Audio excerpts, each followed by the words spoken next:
All right, everyone. I'd like to welcome to the program the director of the SCGA Junior Golf Foundation, Kevin Gigax. Welcome. Hi, Jonathan. Thanks for having me on. Of course, it's long overdue here. You guys do such great work for our foundation. And, for our listeners that aren't familiar, can you talk a little bit about your role in betterment of youth golf and then maybe give them an idea of what you do day to day? Sure. So the Foundation's mission is to create inclusive golf community where kids can thrive both on and beyond the golf course. And ultimately what that looks like is creating a pathway for any and every kid in Southern California to find their way to golf. And if they like golf, stay in golf and go as far as we can help them go in the game, obviously with a bunch of other junior golf entities in Southern California also helping with that. Yeah, and I'm sure a lot of our listeners are familiar with the First Tee as there are many chapters across the country. How is our mission at the SCGA Foundation similar, and maybe how do we differ from the First Tee? Sure. So, First Tees are local nonprofits, and we're a regional nonprofit. So in some ways, where the difference maybe starts is just on where we're focused and what we do, but ultimately we have very similar missions in terms of improving kids through the game of golf and getting them involved in golf, but also really focusing on how can we develop kids beyond the golf course. So I think we have really strong overlapping missions. We have great relationships with all the First Tees in Southern California and do quite a bit of work that is complementary. So kids are often members of both our organizations. I can't entirely speak for First Tee, but I think probably what's a little bit different between our two entities, the First Tee is very interested in exposing a lot of kids to the game of golf and really where their local nonprofits are located. They go into schools and they do a ton of exposure to the game, where our mission probably comes a little bit later in the game in terms of we expose kids to the game, but our goal is really to get kids in the game and ultimately see them make it to a golf course and experience the game, become golfers. First Tee certainly does that as well, but I think where we're most focused is on that. And then one other thing that probably overlaps, and I really should have touched on in what we do in youth golf, there's a ton of junior golf entities out there, First Tee being one, but also you have a lot of tournament entities. You have local junior programs run by PGA professionals, LPGA professionals. You have PGA Junior Golf. There's just so much junior golf in Southern California, and the game is better for it because there's a lot of people doing great things in junior golf. Specific to our organization, we're a nonprofit, and what we're really passionate about is creating that inclusive golf community that includes bringing kids from all walks of life into the game. So I would say one of our emphasis is on how do we make the game more diverse for all kids, bringing all kids into the game, regardless of their socioeconomic background, and certainly girls. We've seen an uptick in women and girls playing golf, but we still have some work to do in that area. Yeah, so can you explain a little bit how far, a donation goes towards building that next generation of Southern California golfer? Say I donate as little as just $20 today. What can that provide the underserved youth golfer, as you mentioned earlier?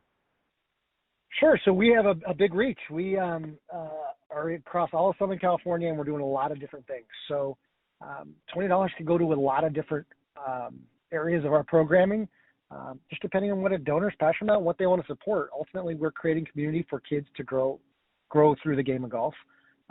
So that could include affordable access. There's a lot of barriers to getting into the sport: equipment, uniforms, cost to practice, cost to play. So for some people, they're really passionate about that access to golf. Another area that a lot of donors support is positive coaching. We employ a lot of coaches that do positive youth development and help kids be better role models for our kids. So, the reason I think our kids come back, yes, they're developing a love for the game, but what they're really getting is a sense of belonging, that this is their community and they belong here. And so role models is another area that a lot of people support. Or a third really popular area is girls golf. We have a lot of donors that are given to girls golf. So we rely on donors to do all the work that we do, and $20 goes a long way for us, but it goes a lot of different ways depending on what donors are passionate about supporting within our organization. Yeah, absolutely. And you touched on it briefly there, but a staple of the foundation is your Golf Pass program, which affords junior members range balls for $1 and greens fees for as low as $5. So, like I said, you mentioned it earlier, but with cost being an obvious barrier to the sport, how many kids do we see taking advantage of these incredible discounts?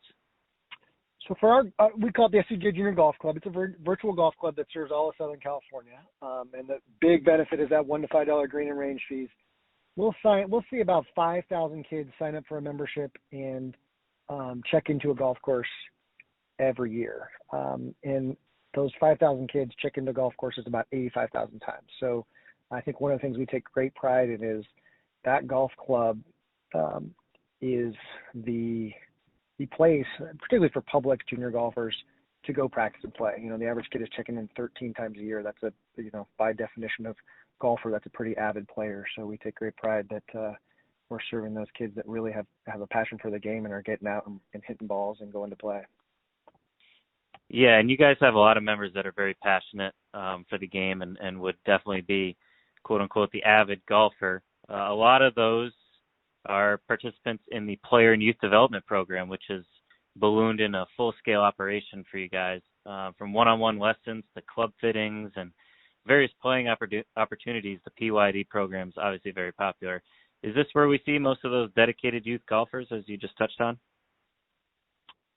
Let's see. I guess the answer to that question is yes and no. If we go back to our golf club, the kids that generally sign up for $1 to $5 green and range fees are pretty avid golfers to begin with, right? You don't need access to practice until you've had someone give you access to the game and you've tried an experiment and you want to just get more and more of it. So I would say our golf club members are really avid players. Our player and youth development program has a more broad range of, we're bringing a lot of kids to the golf course for the first time, or we're going to schools and serving kids or after school programs. So we have beginners, but what we're really trying to develop with that program is going into communities where junior golf programs might not naturally thrive without a nonprofit, and serving every kid that we can reach in that community. And so the player and youth development is a little more holistic in terms of you can try it and just be a beginner in it, or if you really like it, you can dive all the way in, get your equipment, get coaching every week, get playing opportunities, and really thrive in that program. And so we're developing a lot of dedicated youth golfers there, but some of those kids are still getting the chance to try it. Yeah, certainly the opportunity is there to go as far into that program as they want. So, we've seen increased participation across golf just in general. Do you think we'll see the same sort of increased participation in the foundation's programming once we reach the other side of this COVID crisis? Well, hard question to answer because I just don't know what the other side of the COVID crisis will look like.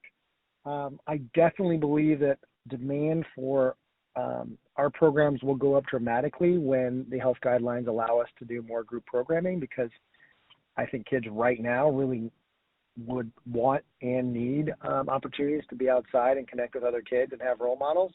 But the other side of the crisis, it's hard to say. I think so much of it depends on what that looks like for golf, because while golf has had huge participation rates, one of the challenges it's created for us in our Golf Pass program is that courses are too busy to create space for tee times for juniors. And that's not universal, but there's a lot of courses that just don't have the time and space.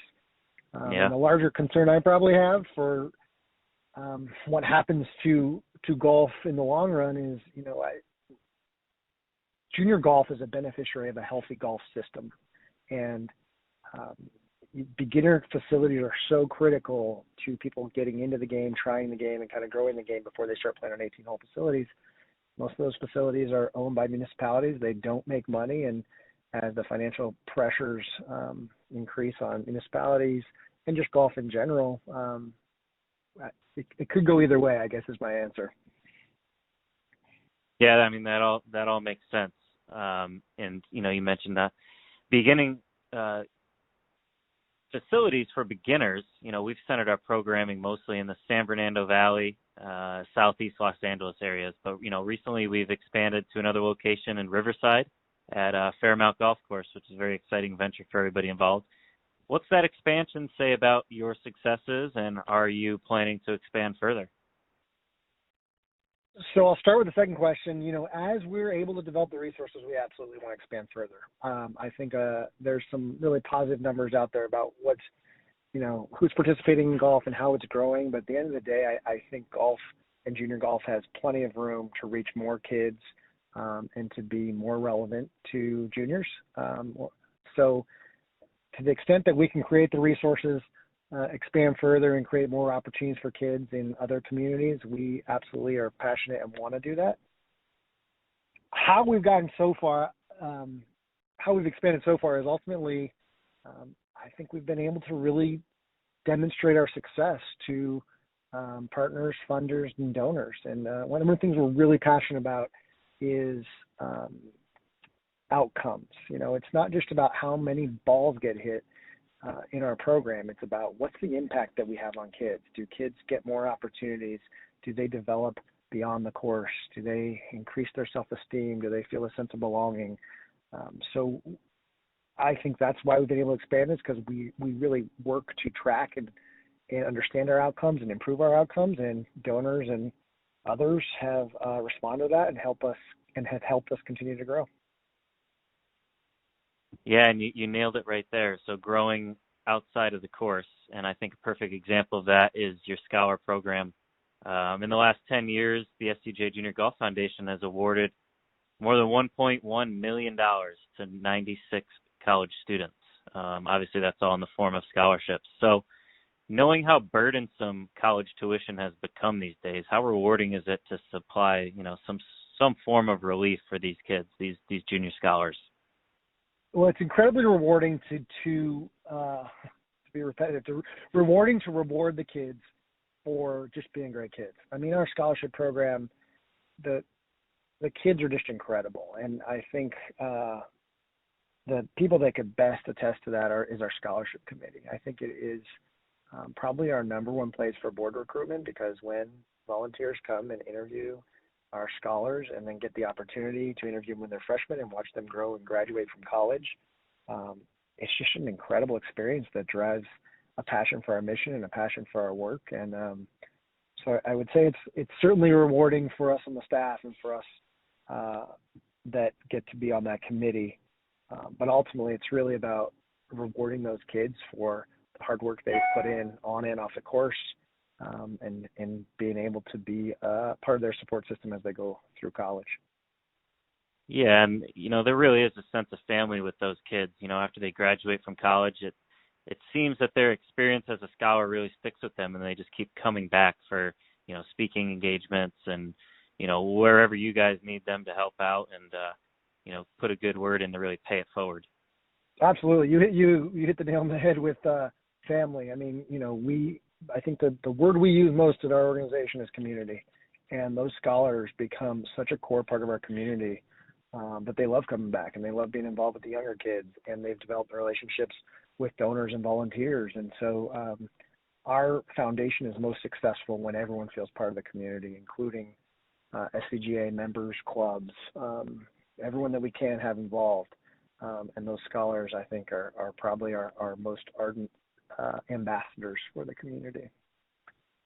Yeah, and part of this family obviously is donors. Donors are a part of this family and this community. And before I let you go, I want you to let the people out there know how they can donate and how they can better our youth golf and just provide experiences that otherwise they probably would not have. So the foundation's, very reliant on these donations to stay afloat, and they offer just incredible experiences that you've touched on here. So every dollar goes back into our communities. If somebody's interested, what are some of the avenues that they can take in order to make a difference and donate to a good cause here?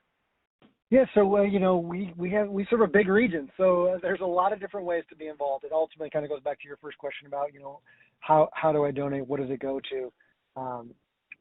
It's not just about the money. Certainly, we need donors, and if people can donate, that's incredible. But we need mentors, we need volunteers, we need role models. We have girls golf programming and women that want to be involved. That tends to be a great avenue for it. We need people out with the kids. So the best way to be involved is to reach out and just tell us more about your time and availability and interest. And we try to just align what you might be interested in and interested in supporting with where we are and what we're doing, and hopefully find a good match. I might add one more thing as well. You know, it's certainly on the giving to us, but also, you know, we have so many members who have kids or grandkids, and just we would like them to be part of the community too. I mean, the Golf Pass serves all of Southern California. We're now, because of COVID, offering virtual programming. So if there's someone 18 or under in your life that wants to be involved, coming to scgajunior.org and learning more about our programs and maybe signing up is also a way to get involved. Yeah, you heard it right there from the man himself. So do it for the kids. If not a monetary donation, there's a lot of volunteer opportunities. They have a great staff over there at the foundation, and you'll fit right in. So if you are a child listening to this under 18, or if you know somebody under 18 and has any sort of golf influence in their life, they should definitely look towards SCGA Junior for a possible avenue. So we'll leave it at that, Kevin. Thanks so much for joining, and stay safe out there. We'll talk to you soon. Thanks, Jonathan. All right, take care.